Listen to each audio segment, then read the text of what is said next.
E desde que o governo de São Paulo resolveu atualizar o Plano São Paulo, que regulamenta a quarentena no estado de São Paulo, o bairro de Cidade Queima ele vive uma situação inusitada, não é? Por quê? Porque a capital avançou de fase no plano. Ela foi para a fase amarela.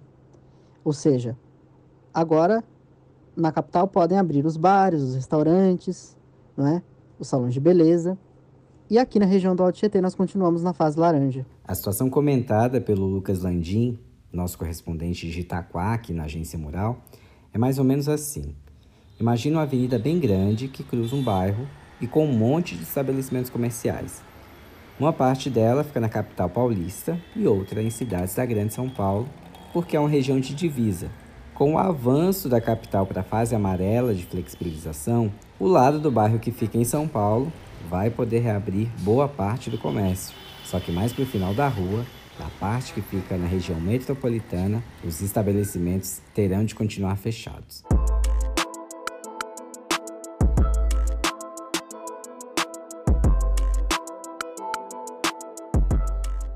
Oi, eu sou o Wagner de Alencar e estou em Quarentena, um podcast criado pela Agência Mural de Jornalismo das Periferias, com informações, histórias e relatos sobre a Covid-19. Desde a última segunda-feira, dia 6 de julho, mais estabelecimentos puderam voltar a funcionar em São Paulo, já que a cidade entrou para a fase amarela de flexibilização, terceira do Plano São Paulo, que prevê uma retomada gradual da economia. Acontece que nem todos os municípios da região metropolitana que fazem divisa com São Paulo avançaram juntos, o que está fazendo algumas pessoas questionarem a eficácia da medida. O Lucas Landim mora em um bairro divisa entre as cidades de Poá e Itaquaquecetuba, pertinho do bairro Cidade Queimel. E eu sou vizinho de um bairro que se chama Cidade Queimel. E para quem não conhece, esse é um bairro que tem uma geografia bastante peculiar. Por quê?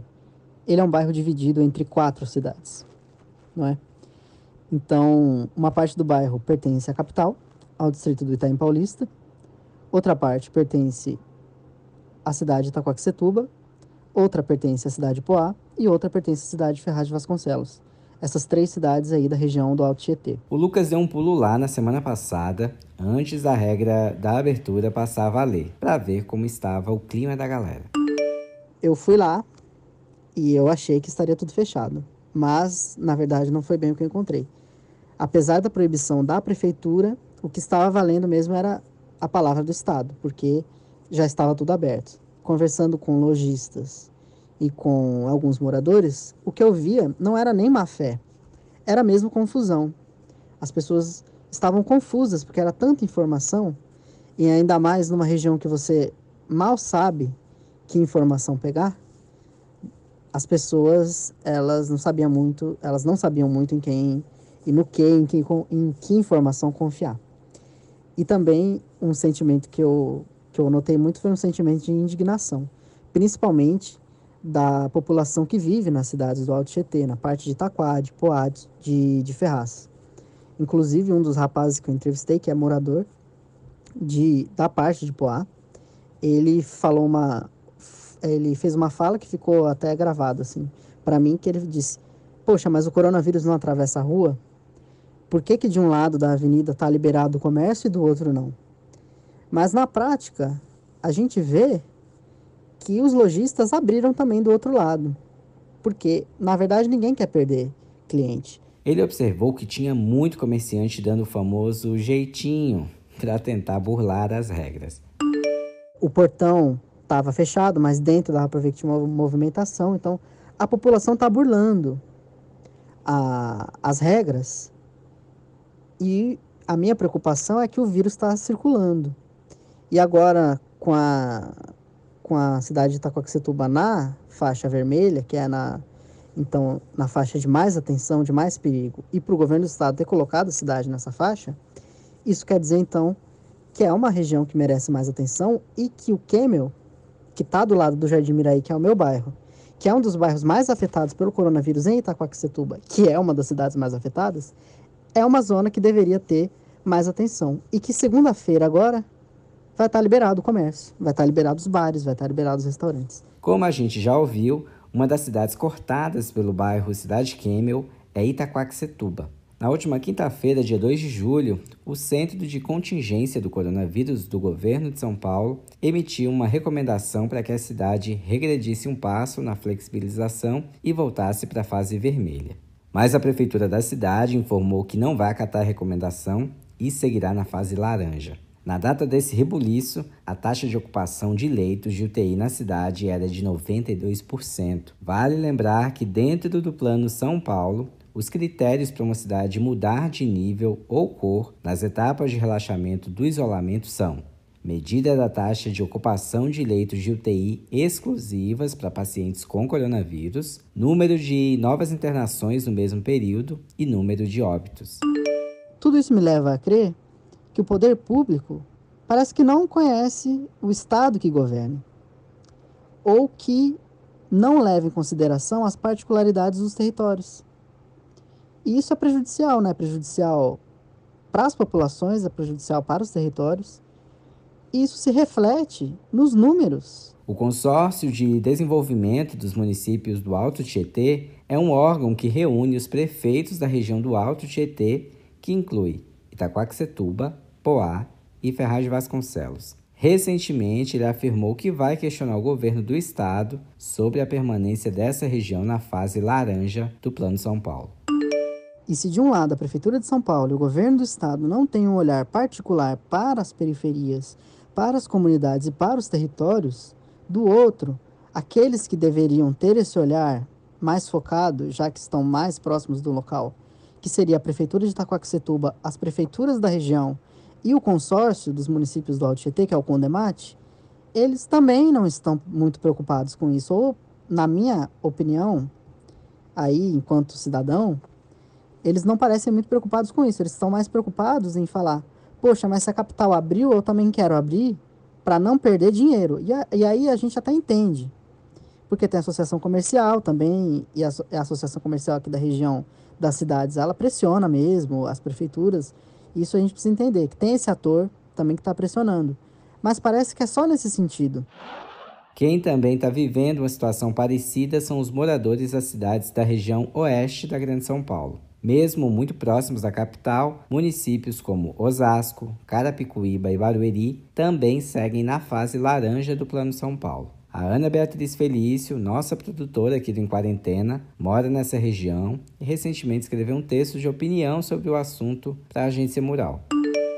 Analisando esse cenário, né, e também conversando com pessoas que vivem nas cidades daqui, tipo Carapicuíba, Osasco e Barueri, a sensação que eu tenho é de que o governo esqueceu que as cidades vizinhas são muito influenciadas pelo que acontece em São Paulo.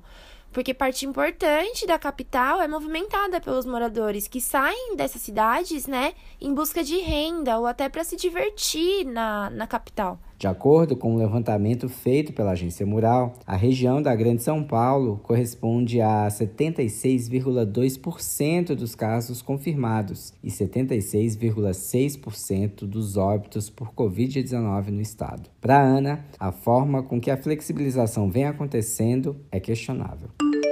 Faz sentido para o morador que vai para São Paulo todos os dias, numa jornada de horas no transporte público para trabalhar, ver bar, restaurante, salão de beleza perto da casa dele fechado, mas na rua onde ele trabalha, tá tudo liberado. Faz sentido, literalmente, da ponte para cá ser uma regra e da ponte para lá ser outra. Em meio a tudo isso, os números de casos e contaminados na região continua preocupando. E há um medo de que a situação fique ainda pior nas próximas semanas, já que nessas cidades que fazem divisa com São Paulo, a linha entre o que é certo e errado, o que pode e o que não pode, não está nada clara. Eu conversei com um casal que é dono de um restaurante, né, recentemente, e eles me disseram que apesar de estarem atendendo só do modo delivery, todo dia vai algum cliente pedindo para comer lá, porque os clientes falam que estão cansados de pedir marmita para comer em casa e que estão querendo sair. Aí, assim, se o clima por aqui já tá assim, porque a gente já tá vendo tudo aberto, né? Eu ando por aqui nas ruas de Carapicuíba, de Barueri, o que a gente vê é já tudo aberto. Imagina quando liberar São Paulo. A sensação é essa mesmo, de que tá tudo bem. E isso é muito preocupante, né? Porque a gente sabe que não tá. Bom, se você está em São Paulo, a gente te lembra que no último domingo o prefeito Bruno Covas, do PSDB, assinou os protocolos para as reaberturas previstas na fase amarela de flexibilização. Em bares e restaurantes, algumas regras são: manter a distância de 2 metros entre as mesas e de 1,5 metro entre as pessoas, o uso obrigatório de máscaras por clientes e funcionários no estabelecimento, além de um processo de higienização intenso. Você pode ver as outras regras no site da Prefeitura, www.capital.sp.gov.br. E para saber mais sobre as fases do Plano São Paulo, em que estão as cidades do estado, vale a pena visitar o portal www.saopaulo.sp.gov.br/planosp.